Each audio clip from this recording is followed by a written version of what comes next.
Amin. Kita berikan tepuk tangan yang paling dahsyat buat Tuhan. Sama-sama tulis di live chat. Tuhan Yesus dahsyat. Haleluya. Saudara, sebanyak-banyaknya ayo saudara bantu saya tulis di live chat. Tuhan Yesus dahsyat, Tuhan Yesus dahsyat, Tuhan Yesus dahsyat. Saya mau lihat sebanyak-banyaknya saudara tulis di live chat. Haleluya. Bapak Ibu Saudara, senang sekali saya bisa kembali melayani saudara di acara Sela. Bagi saudara yang belum tulis Tuhan Yesus baik, tadi di awalnya saudara boleh tulis double. Tuhan Yesus baik, Tuhan Yesus dahsyat. Saudara, sebuah kebanggaan saya bisa kembali melayani saudara, sebuah kehormatan saudara memilih untuk memberikan waktu bersama dengan Tuhan, bersama dengan saya. Kita bersama-sama menyembah Tuhan, kita bersama-sama memuji Tuhan. Nah, hari ini ada pesan Tuhan bagi setiap saudara. Hari ini kita mau bahas satu firman Tuhan, yaitu bebas dari kegelisahan. Saudara, minggu lalu kita sudah bahas bebas dari kekhawatiran. Hari ini kita mau membahas lanjutan. Ya, selama beberapa minggu ini di acara Sela setiap hari Selasa, saya melanjutkan seri ini, yaitu seri kebebasan. Sama-sama tulis di live chat, saya harus bebas. Saudara, kita sebagai orang Kristen, kita sudah diberikan sebuah privilege. Bahwa saudara dan saya adalah orang-orang yang bebas, orang-orang merdeka. Dan sangat sedih kalau orang yang bebas ini, kita masih terbelenggu dengan berbagai macam hal. Karena itu firman Tuhan gunanya adalah untuk membuat saudara yang terikat bisa terlepas. Sehingga saudara dan saya bisa jadi orang yang bebas, orang yang benar-benar merdeka. Karena firman Tuhan berkata, jika anak itu memerdekakan kamu, maka kamu benar-benar merdeka. Nah, kalau kita kenal Tuhan Yesus, tapi kita hidup selalu diikat sama yang namanya kegelisahan, maka percuma gitu. Atau saya boleh katakan sayang sekali iman kita kepada Tuhan. Karena Tuhan sudah memberikan kita sebuah grace, kasih karunia untuk kita bisa menikmati hidup bebas dari kegelisahan. Karena dia udah mati buat saudara dan saya. Kalau dia belum mati buat saudara dan saya, mungkin saudara masih bisa bilang, wah undi pak, ya mungkin. No. Tapi firman Tuhan berkata saat saudara dan saya percaya kepada dia, percaya kepada anak itu. Maka anak itu benar-benar memerdekakan saudara dan saya. Dan hari ini kita mau bahas tentang yang namanya kegelisahan. Nah, sebenarnya apa itu kegelisahan? Sebenarnya kegelisahan itu perasaan campur aduk. Sama-sama tulis di live chat, campur aduk. Campur aduk antara khawatir, takut, gugup, gak tenang. Kenapa? Karena sesuatu yang berada di masa depan. Kita kenapa bisa gelisah? Karena kita khawatir apa yang terjadi besok. Kita khawatir apa yang terjadi nanti malam. Kita khawatir gimana kalau aku di PHK sama bosku karena aku sakit COVID. Gimana kalau aku gak bisa bayar kontrakan bulan ini karena semua dipotong gaji. Saudara, bahkan orang-orang yang berduit pun ngalamin kegelisahan. Anxiety, ada yang sampai anxiety attack. Nah, saudara, orang yang hidup dalam kegelisahan sangat menderita sekali. Kenapa? Karena ya pertama, orang yang hidup dalam kegelisahan hidupnya gak ada damai sejahtera. Saudara bayangin, punya uang tapi gak ada damai. Aduh, gak enak saudara. Ya kan? Uang banyak tapi di rumah ribut terus. Saudara, saya ingin katakan kepada saudara, kalau hari ini saudara gelisah gitu, gak ada damai sejahtera, rugi hidup saudara. Karena Yesus lahir di dunia ini sebagai raja apa? Raja damai. Saudara, orang yang hidupnya dalam kegelisahan, kehilangan sukacita. Gak pernah dalam hari-harinya ada sukacita. Dan yang ketiga, gak ada lagi semangat hidup. Dia bilang, percuma kerja. Percuma mulai bisnis yang baru, percuma mulai pekerjaan yang baru. Kenapa? Karena dia selalu gelisah, gimana kalau ini gagal? Gimana kalau ini gak terjadi? Karena itu hari ini biar firman Tuhan yang membebaskan saudara dan saya. Kita buka sama-sama 1 Raja-Raja 19. 1 Raja-Raja 19 ayat yang pertama sampai ayat yang ke-8. Keren ini saudara. 1 Raja-Raja 19 ayatnya yang pertama sampai ayat yang ke-8. Ayo saya minta para WL gantian untuk membaca, bantu saya ya. Ayo. Silakan. Dimulai dari Pak Boy dulu. Puji Tuhan. Firman Tuhan 1 Raja-Raja 19 ayat yang pertama. Elia ke Gunung Horeb. Ketika Ahab memberitahukan kepada Isabel segala yang dilakukan Elia dan perihal Elia membunuh semua nabi itu dengan pedang. Ayat yang kedua, maka Isabel menyuruh seorang suruhan mengatakan kepada Elia, beginilah kiranya para Allah menghukum aku, bahkan lebih lagi daripada itu. Jika besok kira-kira pada waktu ini aku tidak membuat nyawamu sama seperti nyawa salah seorang dari mereka itu. Maka takutlah ia, lalu bangkit dan pergi menyelamatkan nyawanya. Dan setelah sampai ke Betsheba, yang termasuk wilayah Yehuda, ia meninggalkan bujangnya di sana. Tetapi ia sendiri masuk ke padang gurun sehari perjalanan jauhnya, lalu duduk di bawah sebuah pohon arar. Kemudian ia ingin mati, katanya, cukuplah itu. Sekarang ya Tuhan, ambillah nyawaku. Sebab aku ini tidak lebih baik daripada nenek moyangku. Ayat yang kelima, sesudah itu ia berbaring dan tidur di bawah pohon arar itu. Tetapi tiba-tiba seorang malaikat menyentuh dia serta berkata kepadanya, bangunlah, makanlah. Ketika ia melihat sekitarnya, maka pada sebelah kepalanya ada roti bakar dan sebuah kendi berisi air. Lalu ia makan dan minum, kemudian berbaring pula. Haleluya. Ayat yang ketujuh, tetapi malaikat Tuhan datang untuk kedua kalinya dan menyentuh dia serta berkata, bangunlah, makanlah. Sebab kalau tidak perjalananmu nanti terlalu jauh bagimu. Ayat 8 kita baca sama-sama, 1, 2, 3. Maka bangunlah ia, lalu makan dan minum. Dan oleh kekuatan makanan itu, ia berjalan 40 hari, 40 malam. Sampai ke gunung Allah, yakni.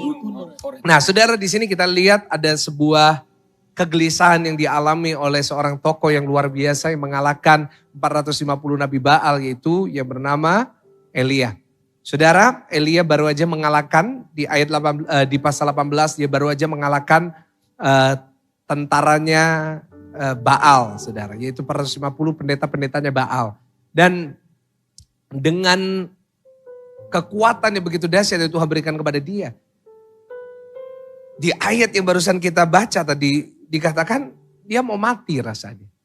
Dia gak ada lagi semangat hidup, bayangin baru aja ngalamin kemenangan besar. Tapi tiba-tiba dia bilang aku lebih baik mau mati, I wanna die, it's better if I die. Lebih baik mati daripada hidup. Nah saudara, kenapa seorang nabi besar seperti Elia bisa ngalamin kegelisahan? Nah kalau, dan logikanya gini, kalau yang namanya Elia saja mengalami kegelisahan, apalagi kita. Setuju dengan saya? Kadang-kadang kita juga ngalamin hal yang sama. Karena itu saya ingin katakan, gelisah gak dosa. Tulis di live chat, gelisah tidak dosa. Saudara, gelisah bukan sesuatu yang salah. Tapi sesuatu yang bisa kita hindari gitu loh saudara. Ya kan? Memang kita bisa saja gelisah, tapi kita gak boleh hidup dalam kegelisahan. Nah saudara, secara cepat karena ini acara Sela, saya gak boleh terlalu lama. Apa yang menyebabkan Elia bisa ngalamin kegelisahan yang begitu besar? Saudara, saya lihat yang pertama karena dia merasa dia sendirian. Tulis di live chat, jangan merasa sendirian. Saudara kalau nanti baca ayat 9 sampai ayat 10 nanti saudara baca. Dikatakan Elia berkata, gak ada sisanya tinggal aku Tuhan. Orang yang hidupnya selalu merasa dia sendirian. Saya mau katakan kepada saudara, pasti dia gelisah. Saudara, orang yang merasa dirinya gak ada yang peduli dengan dia. Gak ada yang support dia, gak ada yang sayang dia. Gak ada yang peduli dengan dia. Maka orang itu gampang jatuh dalam kegelisahan. Nah saudara, itulah taktik dari iblis. Iblis membuat kita berpikir gak ada yang bersama dengan kita. Iblis akan membuat kita berpikir kamu tuh sendirian menjalani hidup. Iblis akan berbuat gak ada yang bisa ngerti kamu. Gak ada yang dukung kamu. It's you against the world. Kamu lawan dunia. Semuanya pada mau ngancurin kamu. Dan seringkali bodohnya kita, saya katakan kita karena kadang-kadang saya juga ngalamin itu. Kita percaya sama iblis. Kita kadang-kadang berkata, iya benar juga ya iblis. Iya ya, mungkin gak ada yang peduli dengan aku, mungkin gak ada yang dukung aku. Tapi saya mau katakan kepada Bapak Ibu Saudara yang saya kasihi di acara Sela ini. Saudara gak pernah sendirian, tulis di live chat, saya gak pernah sendirian. Saudara gak pernah sendiri, meskipun secara fisik mungkin dalam hidup kita sendiri. Mungkin saudara di rumah sendirian, mungkin saudara belum punya pasangan hidup. Saya doakan sebentar lagi tuh saudara dapat ya. Tapi mungkin saudara sendirian, keluarga saudara jauh. Mungkin saudara orang rantau, saudara dari luar pulau datang ke sini. Dengarkan saya baik-baik, tetap Roh Kudus menyertai saudara. Firman Tuhan berkata kepada kita apa? Dia Immanuel. Artinya dia selalu menemani kita. Karena itu kita gak pernah sendirian. We are never ever alone.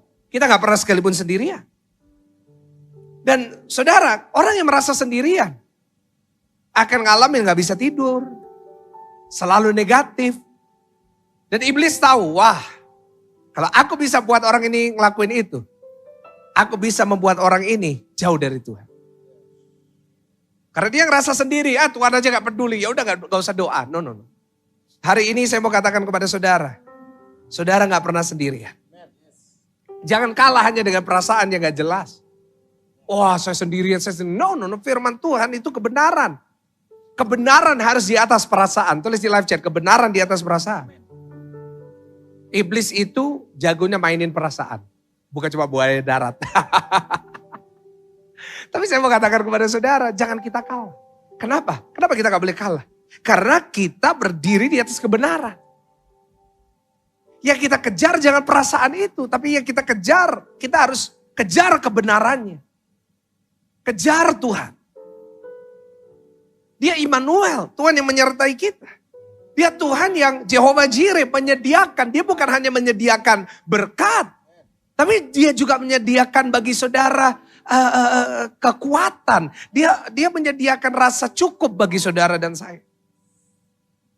Itu yang pertama. Kenapa kok orang bisa gelisah? Dan mungkin saudara hari ini merasa sendirian. Dengar baik, biar firman ini yang mengubah hidup saudara. You are not alone. Meskipun saudara ditinggalkan pasanganmu. Meskipun engkau ditinggalkan anakmu, engkau ditinggalkan orang tuamu. Engkau gak pernah sendirian.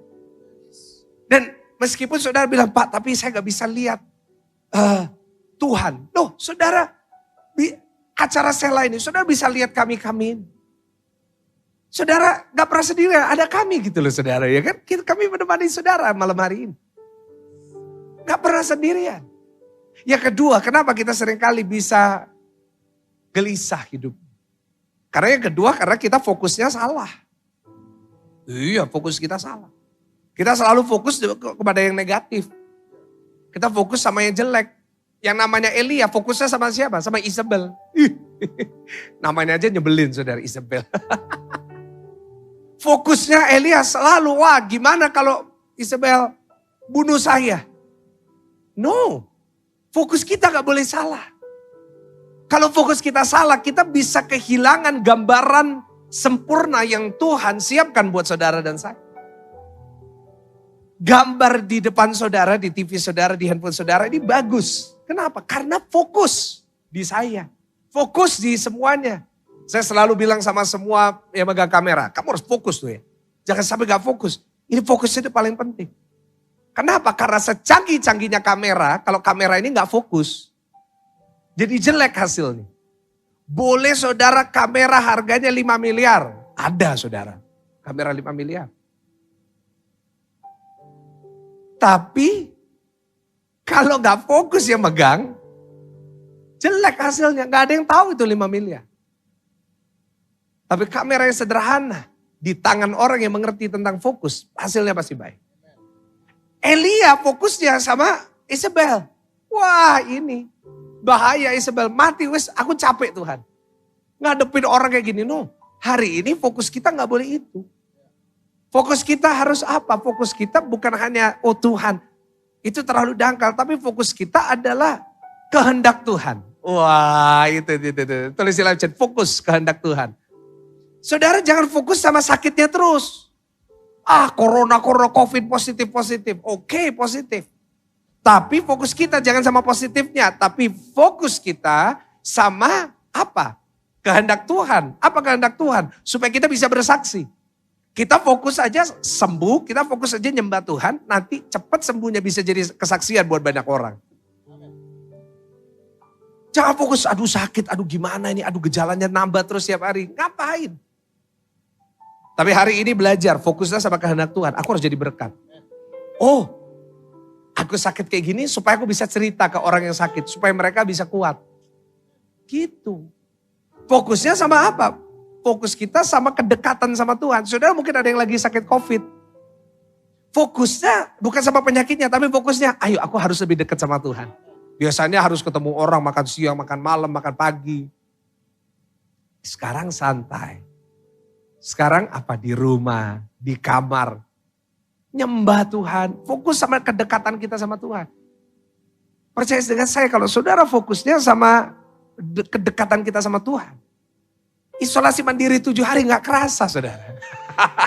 Gak kerasa. Gak kerasa. Tapi kalau fokus kita sakit, aduh 1 hari aja stres. Saya mau katakan kepada Bapak Ibu Saudara dan saya hari ini. Jangan ngerasa sendirian. Jangan saudara dan saya fokusnya salah. Tapi hari ini percayalah dengan saya. Kita harus mencari kebebasan dari kegelisahan itu di dalam Tuhan Yesus. Caranya gimana? Sederhana. Dua cara yang sederhana. Secara cepat di catatan saya. Yang pertama, hidup kita harus seimbang. Tulis di live chat, seimbang. Seimbang gimana maksudnya? Seimbang antara kita, dunia, dan Tuhan. Harus seimbang dong pelayanan dan keluarga. Karena itu di gereja ini, di GSJS, saya gak terlalu ngadain meeting terus. Wah harus ini, enggak. Supaya apa? Supaya di rumah, supaya di tengah minggu ada waktu buat keluarga. Kenapa? Karena harus seimbang. Kalau pelayanan terus, wah bahaya nanti. Keluarganya gak keurus. Ya kan? Keluarganya jadi berantakan. Nah tapi kita harus seimbang. Nah yang namanya Elia, kenapa dia sampai bisa gelisah gitu? Karena dia gak makan. Apa? Dia kerja, dia baru aja bunuh 450 Nabi Baal. Dia baru ngalahin, capek. Gak diseimbangi dengan istirahat. Akhirnya apa yang terjadi? Gelisah. Saudara, orang yang hidupnya gak pernah seimbang, dampaknya selalu negatif. Selalu negatif. Bisa membuat orang gak baik. Apapun di dunia ini yang gak seimbang gak baik. Contoh paling gampang apa? Contoh paling gampang, gula darah. Kenapa orang bisa sampai kencing manis? Karena gak seimbang. Gak seimbang apa? Gak seimbang pemasukan gulanya dan insulin yang dikeluarkan sama pankreas. Akhirnya apa? Rusak. Diabetes. Orang bisa sakit jiwa. Kenapa? Ayo coba, orang sakit jiwa kenapa? Orang sakit jiwa itu sederhana definisinya. Saya tahu karena saya dulu sekolahnya dokter, jadi saya ngerti definisinya saudara. Sakit jiwa itu definisinya karena ada ketidakseimbangan di otak. Kimianya gak seimbang karena itu jadi gila. Jadi sakit jiwa. Apapun di dunia kalau gak seimbang gak bisa. Kalau makan kita sama olahraga kita gak seimbang, jadilah perut besar. Kalau kehidupan rohani kita, duniawi kita gak seimbang, jangan kaget kalau ada masalah saudara stres, gelisah. Nah rohaninya gak pernah diisi. Ayo hari ini belajar seimbang antara rohani dan duniawi. Wah Pak, masa orang Kristen gak boleh, masa orang Kristen boleh duniawi? Loh, kalau kita gak ada duniawinya, terus kita gak tinggal di bumi kan kalau gitu. Emang gak ada yang kita butuhkan secara duniawi. Itu orang munafik, ya kan? Saya mau katakan kita tetap butuh hal yang duniawi. Kadang-kadang kita tetap butuh hiburan. Kadang-kadang kita tetap nonton sinetron. Entah itu Layangan Putus atau All of Us Are Dead. Apapun yang di Netflix atau Disney Plus sekarang. Kadang-kadang kita juga butuh entertainment. Kadang-kadang kita juga butuh dengerin musik. Kadang-kadang kita juga butuh nonton bioskop. Kadang-kadang kita juga butuh jalan-jalan refreshing sama teman-teman. Kuliner, itu butuh, itu duniawi. Gak ada yang namanya makan rohani, mana ada makan babi rohani, gak ada. Kecuali dengan alasan tadi makan setan saudara. Tapi kita tetap butuh duniawi, tapi jangan lupa sama rohaninya gitu loh saudara. Harus seimbang. Kita boleh kalau di hari biasa, hari Senin, hari Rebu gitu kita kerja. Tadi pagi saudara kerja, saudara jalan-jalan, saudara apa. Tapi saat waktunya kita ngisi rohani, jangan masukin yang jasmani gitu. Jangan tetap masukin yang duniawi di situ. Waktu ibadah megang handphone, buka Instagram, itu kan waktu duniawi. Kenapa gak seimbang? Amin saudara. Ada waktulah kita nonton gitu kan. Ada yang beli TV besar, speaker bagus, gak apa-apa. Kalau saudara punya uang dinikmati. But, kalau waktunya ibadah, ya jangan tetap setel YouTube gosip saudara. Tapi dengerin ibadah, nyembah sama-sama. Lalu nanti mau lanjut lagi gak apa-apa, tapi harus seimbang. Karena itu saya sangat bangga dengan saudara setia ikut Selah. Saudara seimbang sekali. Saudara tetap konsisten, nyembah Tuhan. Tambah minggu ini tambah banyak saudara Selah nyembah. Saya berdoa, saudara terus pertahankan ini. Saudara terus pertahankan menyembah Tuhan. Saudara terus pertahankan seimbang menyembah Tuhan. Maka saya yakin dan percaya, ada berkat besar yang menanti saudara. Berikan tepuk tangan yang paling dahsyat buat Tuhan. Yang kedua, bagaimana saudara dan saya bisa lepas dari kegelisahan? Yang pertama, seimbang hidup kita. Yang kedua, kita harus belajar untuk lepaskan kendali. Nah ini. Ada di sini yang control freak. Sukanya semuanya harus dia kendalikan. Nah itu saya. Saya semuanya mau saya kendalikan. Karena itu dulu semua di gereja saya kerjain semua. Tapi gak bisa kayak gitu terus.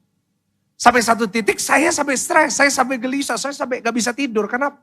Karena semuanya saya kendaliin sendiri. Karena itu sekarang saya udah mulai lepas, ya kan? Yang ngatur ini, ngatur pembicara, ngatur semua saya udah lepas. Nah, di situ saya bisa lebih tenang. Elia sebelumnya dia bilang, gak ada yang lain, cuma aku Tuhan. Loh, padahal ada berapa ratus nabi yang lain. Dia gak bisa lepas kendali. Nah ini dia. Kita harus belajar dari Elia. Belajar lepaskan kendali. Tulis di live chat, ayo yang belum. Lepaskan kendali. Artinya apa? Belajar untuk let go. Ada hal-hal yang bukan bagian kita. Apa yang bukan bagian kita? Besok bukan bagian kita. Besok itu bagiannya Tuhan. Bagian kita ngelakuin yang terbaik buat hari ini. Nabur yang baik buat hari ini. Untuk ke depan, untuk besok. Kita kadang-kadang gak bisa ngelepasin kendali tentang besok. Kita lupa nabur hari ini. Seperti firman Tuhan berkata bahwa ada petani yang gak berhasil. Kenapa? Karena dia selalu nunggu dan dia selalu lihat, aduh anginnya kencang mau hujan. Wah gak usah nabur deh. Dan sampai kapanpun dia gak nabur. Nah begitu juga dengan kita. Kadang-kadang, saya bilang kadang-kadang ya. Kadang-kadang dalam kehidupan saudara dan saya kita terlalu megang kendali semuanya. Sampai esok hari aja kita pikirin terus. Dengerin saya baik-baik saudara yang saya kasihi di acara Selah. Lepaskan kendali tentang hari esok. Sebab hari esok itu miliknya Tuhan. Dan Tuhan kita kalau kasih hari esok penuh harapan dan damai sejahtera. Tapi kalau di pikiran kita hari esok selalu buruk. Jadi lepasin itu kendalinya. Percayalah di waktu yang tepat. Nah seperti lagu ini. Habis ini kita nyanyi sekali lagi terus kita doa. Di waktu Tuhan yang tepat, Tuhan jadiin semua. Jangan terlalu mikirin terlalu banyak tentang besok. Lepas kendali, lepas kendali. Serahkan sama Yesus, ada lagu itu. Serahkanlah, serahkanlah. Serahkan pada Yesus. Nah, serahkan. Apa artinya serahkan? Kita lepas kendali hidup kita. Kita udah bilang sama Tuhan, Tuhan aku lakuin yang aku bisa. Saya lakuin the best that I can. But the rest is up to you. Saya lakuin yang terbaik yang saya bisa, tapi besok urusan Tuhan. Karena dia Alfa dan Omega. Saudara kan masih Omikron. Saudara sakit, masih Omikron. Dia udah Omega saudara. Ada yang kena Delta, masih Delta. Dia udah Omega. Dia udah dari dulu sekarang sampai selama-lamanya. Karena itu hari esok itu miliknya dia. Hari ini yang lagi sakit, lagi khawatir, lagi takut, di PHK, gak punya uang. Lepaskan kendali. Biar Tuhan yang atur. Di waktu Tuhan yang tepat, dia jadikan semua indah pada waktunya. Tulis di live chat, indah pada waktunya. Dan berikan tepuk tangan yang paling luar biasa.